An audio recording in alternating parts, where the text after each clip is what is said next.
In a world that worships power, what can a poor shepherd do against the most feared throne on earth? Moses walks into Egypt's palace with no guards, no weapons, no army. In his hand is only a worn-out staff and a hard-edged command, "Let my people go." But the scariest thing isn't the power gap, it's the heart of a proud king. Pharaoh can stare straight at the impossible and still turn his back like nothing had happened. Stay to the end and you'll see a deep truth. Sometimes God doesn't crush the mighty at once. He breaks their stubbornness first before he brings down the whole system. In that suffocating air, Moses comes back. He is no longer the runaway haunted by yesterday's fear. But he's not a hero with soldiers at his back either. He returns with empty hands, a small family, and a mission so heavy it steals his breath. He must stand before Pharaoh and speak the word of God. Yet Moses' wound doesn't vanish just because he heard God in the burning bush. Fear still lives in him, the fear of a man who once failed, once fled, and knows his own weakness. He isn't smooth with words. He can feel the distance between a shepherd's life and Egypt's throne. And so God places a brother beside him, Aaron. When Aaron appears in the distance, his footsteps on the sand remind Moses of one thing: he won't walk alone. They meet, embrace in the heat of the road, and Moses tells him what God said. His voice carries both the tremble of a man facing a calling and the steady trust of someone leaning on the Most High. Together they go to the elders of Israel. In faces carved by exhaustion, some look at them like a last spark of hope. Others stare with doubt, as if it's too beautiful to be real. Aaron speaks for Moses, and signs are shown as clear, undeniable proof that God has remembered his people. And in the middle of heavy sighs and choked sobs, Israel bows down and worships. Still, their faith is fragile, like a lamp hanging in the wind. Because they are still under the lash, they still eat with tension in their stomachs and sleep to the sound of soldiers' boots cutting through the night. Then the doors of the great hall swing open, thick, heavy, final. Cold stone chills the feet. A towering ceiling hangs above like a sky made of rock, pressing down on the mind. The air is thick with the scent of sacred resin, the sharp metallic smell of weapons, and the aftertaste of absolute power, the kind of smell that makes people lower their voices without thinking. Pharaoh sits there, unmoving, as if the strength of Egypt has hardened into his stare. Before the throne, Moses hears his own heartbeat like war drums in his chest. But he does not stand like a beggar. He stands like a messenger, holding his ground to speak for the Most High. Aaron lifts his voice. The God of Israel commands Pharaoh to let his people go so they can worship in the wilderness. They warn him that if he refuses, disaster will come. And Pharaoh flares.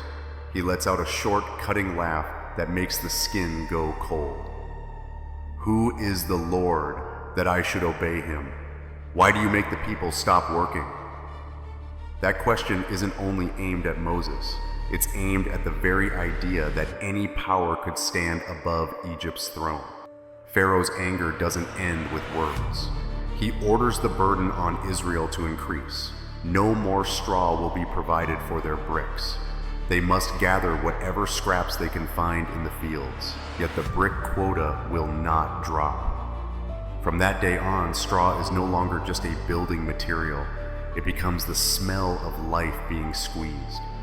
The cries of the people, the harsh breathing as they run under the sun searching for brittle strands, the groans of bodies collapsing in dust.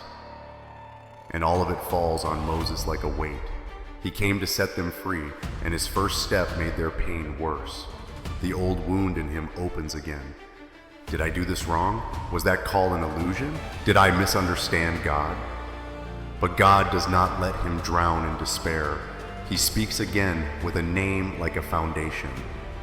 I am the Lord. He repeats his promise like a bell in the night.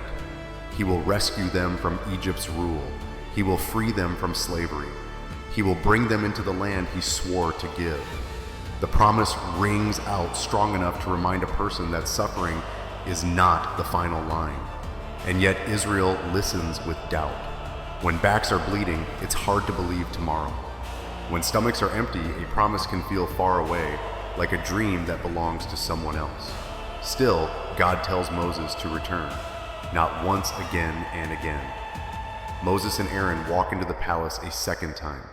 This time, they carry not only a warning, but a sign. Aaron throws the staff to the floor. For a breath, the room goes silent. Then the wood becomes a living serpent. Life slides out of something dead, as if God's power has stepped right into Egypt's court. Pharaoh does not bend. He calls for his wise men. They throw down their staffs too, and their staffs also become serpents. In the eyes of the world, the miracle is dragged down into a contest, as if power is just a show. But then something happens that needs no speech. Aaron's serpent swallows theirs. One quiet act, one clear message. The power of God stands above every idol, every trick, every measured display of human control. And still Pharaoh hardens his heart. He sees and chooses not to bow. The human heart can do a strange thing. It can stand in front of what is obvious and still lie to itself, it means nothing. That hardness opens the next step. The next morning, Moses and Aaron wait by the Nile. Early mist hangs over the water. The smell of wet mud rises and mixes with the heat as it wakes up.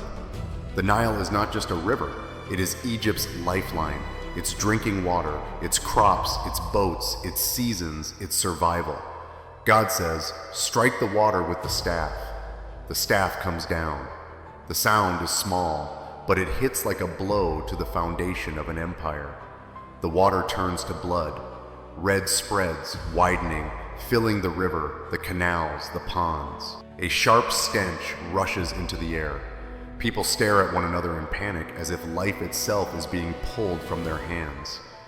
It is a terrifying sight not to satisfy anger, but to shake awake the one who crowned himself supreme. Pharaoh sees it, he knows it, and he turns and walks back to the palace, unchanged. A river can change color and still not change a hardened heart. And when a king refuses the truth, the cost doesn't fall on him alone. It spills over a whole land and onto the people trapped in brick and stone. Moses remains by the Nile. He listens to the heavy lap of the water, like the breathing of a world beginning to crack. He does not rejoice.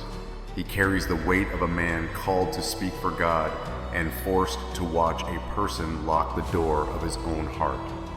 But deep under that weight, something still burns. God will not forget his promise.